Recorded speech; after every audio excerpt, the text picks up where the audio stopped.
brands can sit and play whack-a-mole and do enforcement all day long on the Amazon platform or eBay or Walmart or wherever. It's brands that attack it holistically, bringing in a real holistic approach that get it right, and those who don't. Hey everyone, John Giorso here. On this episode of eCommerce Deep Dive, I speak with Daren Garcia. Daren is a partner at Vorys eControl, which is one of the top channel management providers when it comes to Amazon and e-commerce overall. We keep our conversation pretty limited to Amazon channel management. It's a very specific topic that Daren has a ton of experience in. So really deep dive into unauthorized sales versus counterfeit products, what brands get wrong about channel management on the platform. Daren adds a ton of value, and I think folks are going to get a lot from this conversation. Hope you enjoy. Daren, thanks so much for being on the show. Thanks, John. Glad to be here. So, it'd be great to start out just with a little bit of background on you and Vorys and what you guys do to help brands in the e-commerce space. Sure. So I'm a partner in a group called Vorys eControl, which is a team or a group within a large, 110-year-old law firm based in the Midwest. With offices around the country, but our group uniquely takes a multidisciplined approach to helping companies to control their online sales, and in particular, online market sales, and how do they leverage that control to optimize their revenue, their margins, and to really rationalize their distribution model to exist and succeed in the e-commerce age, and we do that for more companies than anybody in the world that we're aware of, from very largest consumer product companies in the world down to very niche product companies and everything in between.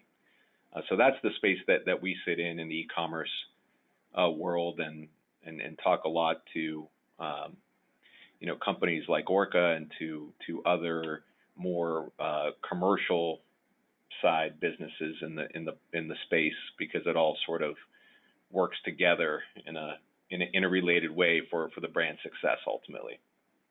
Sure. So I know from personal experience, you guys work on the Amazon platform. What other marketplaces, retailers, platforms do you guys work with?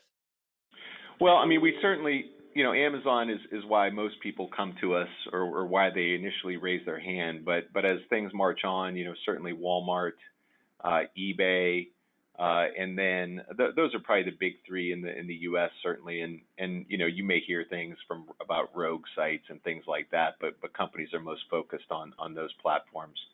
And then certainly beyond the U.S., you have all of the international Amazon platforms. eBay as well, and then the various more national marketplaces in various countries. So, really it's a marketplace issue, but Amazon seems to be the dominant one still. Yeah, that makes sense.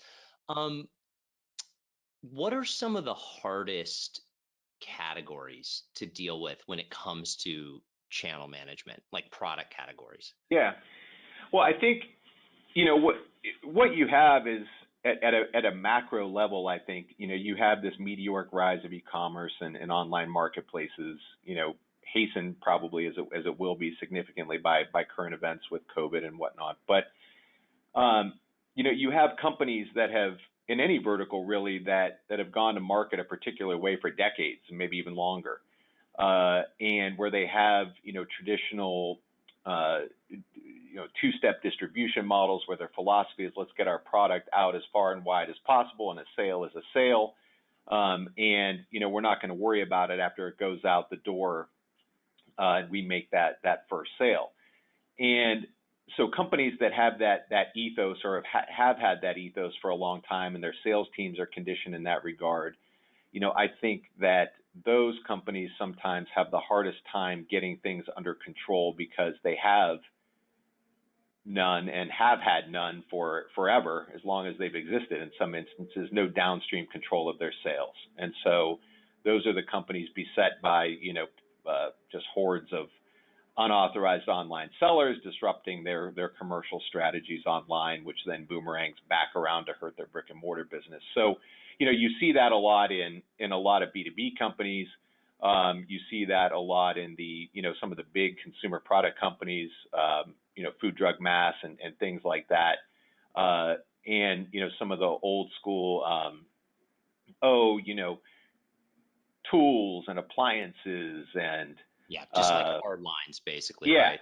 Yeah, exactly, yeah. exactly. Interesting. So in a way, you're kind of saying it maybe is less directly to do with the category, more to do with kind of the legacy way that company's set up.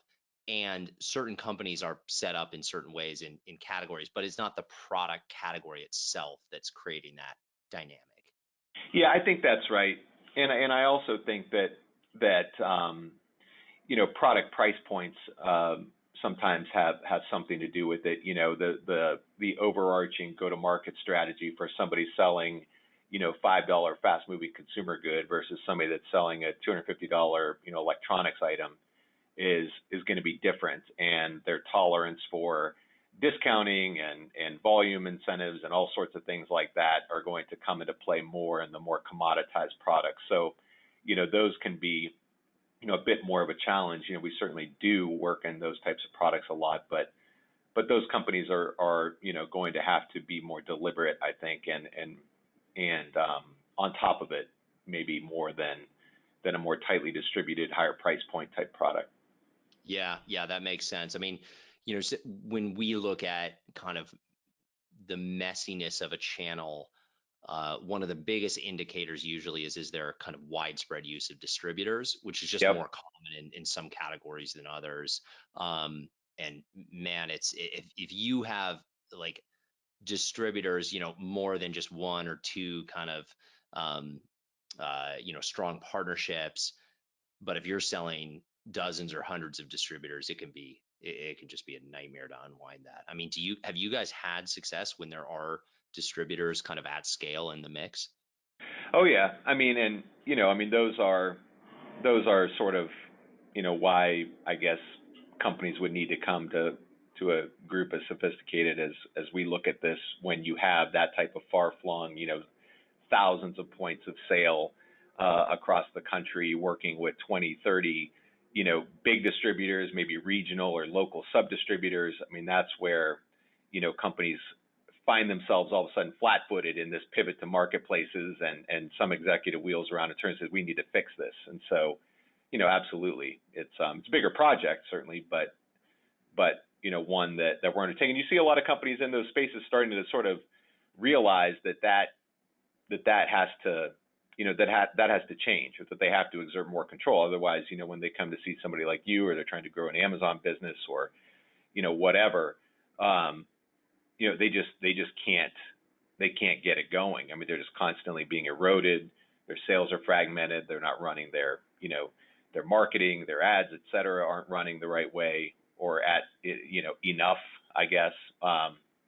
So they just get whipsawed by it. Hey everyone, John Giorso here. I hope you're enjoying the podcast so far. I wanted to let you know that this episode has been brought to you by Orca Pacific, the agency I founded to help brands succeed on the Amazon platform. If you need any services that relate to success on the platform, whether it be content, advertising, SEO, help on the back end when it comes to operational support, etc., training for your team, or even just some advice on a place you may be stuck, feel free to reach out to our team. The best way to get in touch with us is on LinkedIn or at orcapac, orcapac.com. And with that, we'll get back to the show. When I think about channel management in general, I kind of just cognitively put it into two big buckets. I think about it in terms of, cleaning up the channel with legitimate product. Like, there are people selling product in a way that you don't want. They're selling it in a place, at a price, whatever, in a way that as the brand owner, you don't want necessarily to have happen. But otherwise, they are not doing anything like blatant, like fraudulent or illegal. Yeah, they're just, they're selling new product. And then I think about the other bucket being they're actually committing like some sort of fraud, gray market, black market, knockoff. Do you, in the way that you guys approach things, or just, it would be interesting to hear your framework around, do you think about that in those two kind of separate buckets, or you just see it as kind of one big general problem that you're dealing with? Well, I think, you know, why most companies would come to us, would be for unauthorized sales. Call that gray market, call that, there's various buzzwords around it, but basically it's non-counterfeit, so legitimate product that is being sold in an unauthorized manner in an unauthorized place by an unauthorized person or entity. And so, the issue there, or the difficulty there for brands, is that, all things being equal or in a vacuum, there's nothing wrong under the law with somebody buying and reselling genuine product. Okay. Sure. And so, from an enforcement perspective, we look at this in sort of two ways. So I'll talk about enforcement first, and then kind of root cause analysis second. So from an enforcement perspective, for any company to be able to clean up an Amazon channel, for example, there's really only one way to effectively do it. I mean, you'll have a lot of people out there saying, oh, use my software, and some MAP policy violation notices or scary letters, or I have a marketplace takedown trick that I can do for you. And those just by and large don't work. Or, you have 100 resellers, you get rid of 30 and everybody wants to high five about it, but commercially, you'll have achieved nothing in terms of your Amazon business. So in order to be able to stop those types of sales, to have a basis to enforce against unauthorized sellers, you have to have the right legal foundation. You have to be able to overcome that thing called the first sale doctrine, which was that legal principle that people can buy and resell product. Okay, so that's really the whole reason legally why the Amazon marketplace exists, or one of the significant reasons it exists, is because that doctrine exists. And so that doctrine holds true as long as what the resellers, the unauthorized resellers, are selling is not materially different than the brand's genuine products. So brands seeking to stop unauthorized sales have to be able to take the position that the products being sold by unauthorized sellers are in fact materially different than their genuine authorized product. That's a legal term of art. And I would think about, these differences in two ways primarily. One would be a benefit that comes with authorized product. So that's why you would see some brands limiting their warranty to products purchased from authorized sellers, or their satisfaction guarantees, or some other benefit that comes with a product in authorized channels. Okay. Yeah. The second would be around quality controls. So as a manufacturer, trademark owner, you have the ability to dictate what are the quality control measures associated with your genuine authorized product, and then anything that's sold outside of them or that interferes with them can be deemed to be non-genuine. And so, for example, a manufacturer would say, look, we have an online marketplace quality control policy, an Amazon quality control policy, given that there's, so many well-publicized, quality issues, counterfeit, you name it, people getting things on their front porches that are damaged, expired, the wrong thing, and then they're turning around and leaving product reviews, and the brand's getting blamed for those things in many cases, and that's hurting them in terms of their search and their comparative shopping, and all, it really ripples out significantly commercially. And so, brands will do things like, from a quality control perspective and channel, say, look, I only sell on Amazon to Amazon. Okay, I've got a 1P relationship. They don't sell anonymously. Obviously, they get all of their inventory from me. I have a direct relationship with the company. If there's any issues, I can address it directly. And that's how, and I have all my data in terms of my vendor account and whatnot.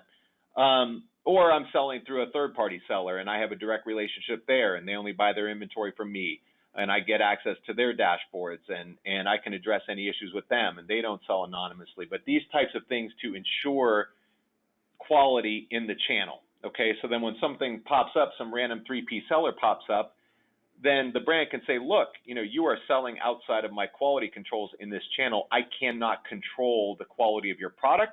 Therefore, you can't trade under my trademark. So, without getting really into the legal weeds, that's really the only way to have a basis to enforce against unauthorized sellers on Amazon of otherwise, non-counterfeit legitimate product. Sure. Counterfeiting, is something, even Amazon will help you with that, is something that is sort of a different path. And we certainly run those programs for companies, but there are some other self-help measures that you can use before you have to go starting, chasing counterfeiters out of Asia or Eastern Europe or something like that. So yeah, that framework is super helpful. So would you, when I think about product that kind of sits somewhere between straight up counterfeit and completely legitimate brand new in the box product, I think of things like product that's been open, it's open box, but it's being resold as new, expired product, etc.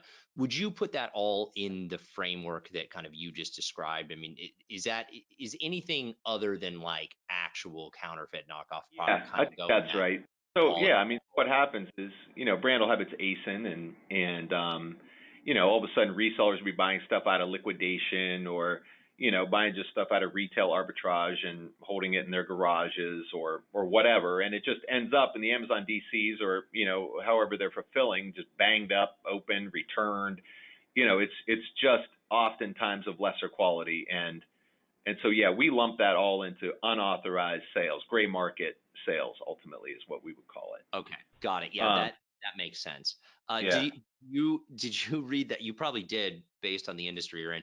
Do you remember the story that got a lot of press where someone bought a waffle iron? Yeah, with a waffle in it.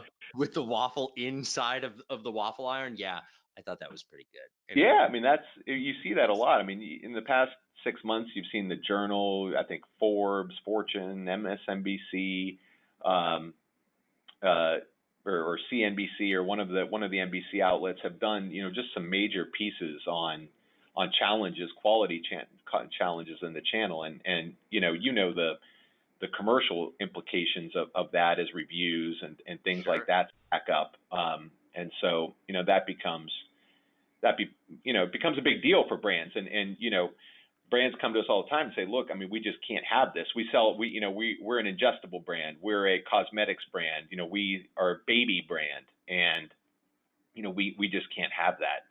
And so that's a big reason why, in addition to brand equity and their sales and all of those sorts of things, why brands would look to put in place a program. Yeah, makes sense. We talked about this a little bit before we hit record here, but what are the biggest differences in terms of kind of how a brand should approach channel management on Amazon based on whether they're 1P or 3P, so vendor central or seller central? How does that change the dynamic for you?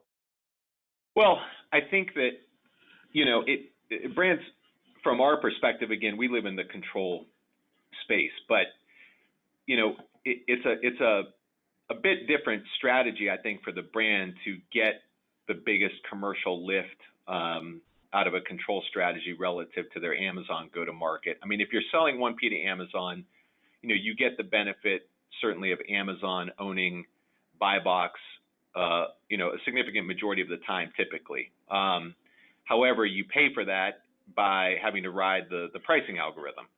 And so, Amazon may be sitting there with 98% of sales in the channel or 98% of buy box ownership, but you've got 100 resellers that it's constantly having to beat back to keep the buy box. And so, inevitably, those brands will have to pay for that. We call it intra-brand competition in terms of, chargebacks from Amazon, co-op requested by Amazon, et cetera. So, they may be owning share or volume in the channel at a very high level, but being eroded over time. And so they're going to have to be very good at getting rid of, those 100 other, maybe kind of ankle biter even sellers that are causing Amazon fits in keeping buy box. I think as you pivot to a 3P strategy, a brand has much more control over its pricing. Certainly, if it's their storefront, they set the price. If it's some exclusive third-party seller, a good 3P partner, their business models are usually that they adhere to brands' MAP policies. And so, when you go to that type of strategy, you have to be very certain that you have, in turn, a strategy for how are you going to get that 3P seller way up in terms of buy box ownership equivalent to what an Amazon would be. Because I've seen a lot of brands flip to a 3P strategy, have no real plan or whatever to get their they just fee sit there up. and they never win the buy box. Yeah. Yeah. Trust me. Yeah. So it's a failure. And so that's I think how it's a bit different. Yeah, absolutely. We get this question so much. I think, and I understand that this is a confusing topic, but I think we get the question a lot. Well, I have channel issues. I'm a 1P brand, so should I just go to 3P because then I can just set my own retail?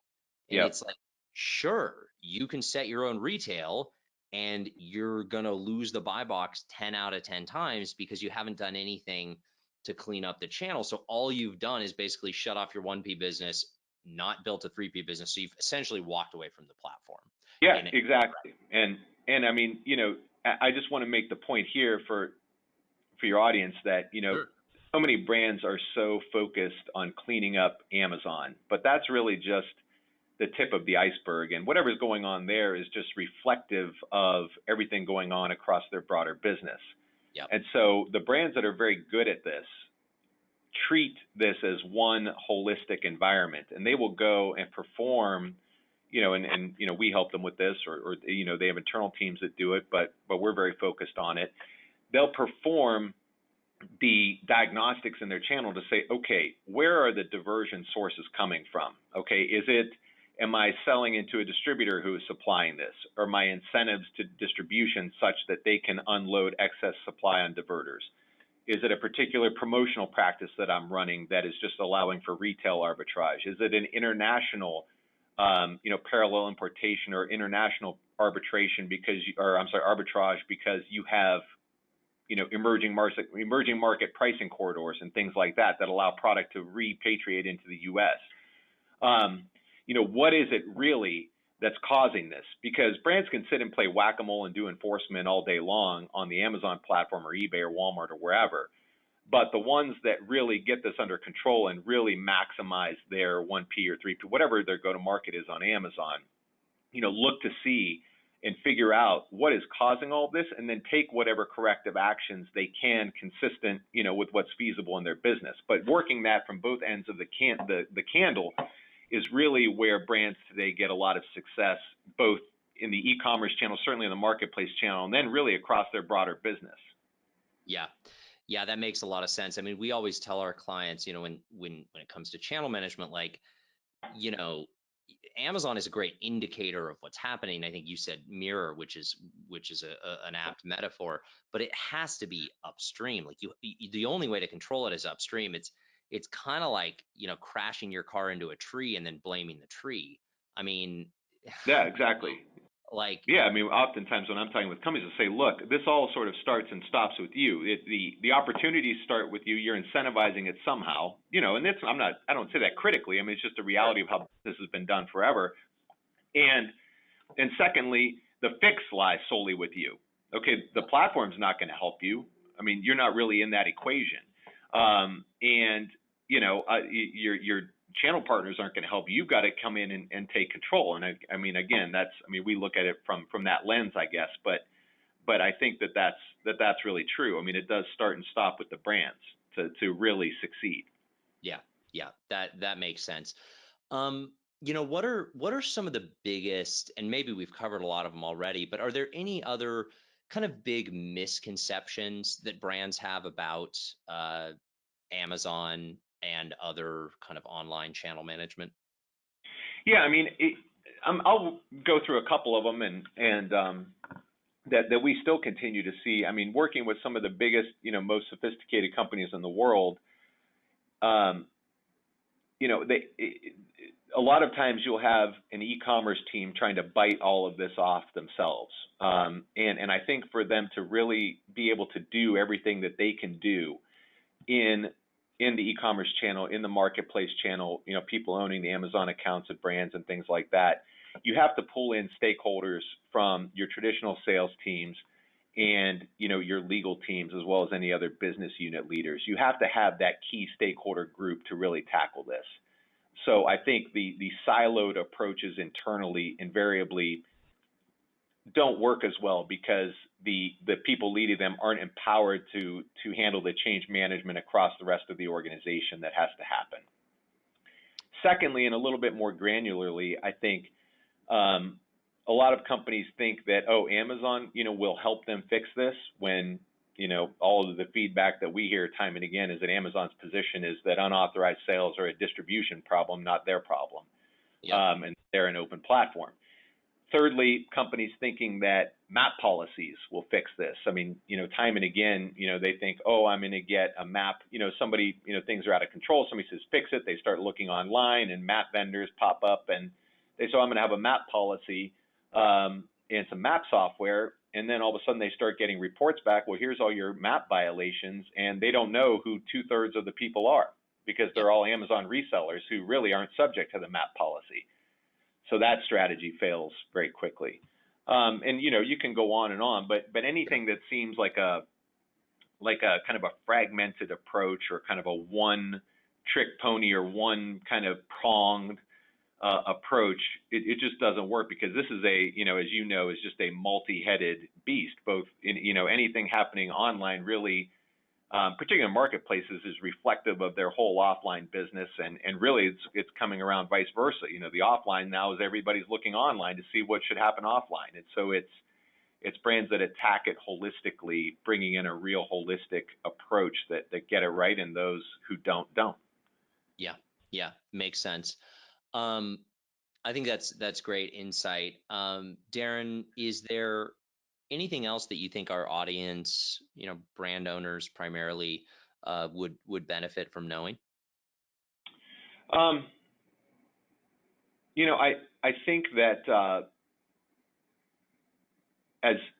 and this is looking ahead a bit, but I don't think it'll be too much longer before this is a real business reality in companies. Is that as marketplaces expand globally, and you have Amazon's global platforms and their ability to have product listings show up on their various platforms around the world whenever they're loaded onto one national platform, and things like that, is brands are going to have to look and say, what really is my global marketplace strategy? What is my global control strategy? How am I going to harmonize all of this and have as much success as I can, and prevent the harms that can befall me if I get it wrong? I think that's coming very quickly, and I think particularly for multinational, big brands, big multinational companies that operate still largely in siloed type national units, I would encourage them to start form task forces internally, begin to think about how are we going to coordinate this all globally, and really get out ahead of that, because as everybody's seen here with Amazon, it can catch you flat-footed when you don't have control, when you have a bunch of unauthorized sellers popping up, when your pricing's all out of whack, when you have that channel conflict, and multiply that several fold as this all takes over globally, and you don't have the right things in place. So I would encourage companies to start thinking that way. Yeah, I think that's great advice. I mean, this is easier said than done, but Amazon's goal long term from a global perspective is to have every product made in any country available to pretty much the entire planet on a unified platform.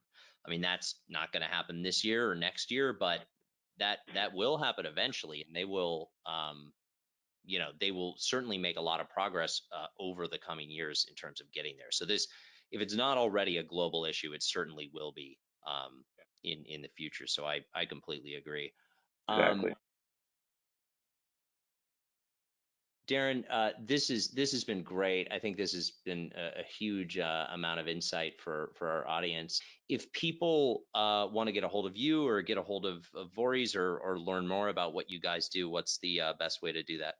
Yeah, I mean, you can check us out at Vorys eControl.com, VORYS eControl.com. I'm Daren Garcia. You can find me there, and on LinkedIn and things like that as well. So we're pretty easy to find. Got a lot of content and white papers and things out there that I think would be very insightful and helpful to brands that are tackling these issues. That's great. Daren, thanks so much for being on. Hey, John, thank you very much for having me. Thanks again for listening to another episode of eCommerce Deep Dive. Make sure to subscribe to our podcast on your favorite podcast platform or YouTube. And if you get a chance, go in and leave us a review. It would help out a lot. Thanks so much.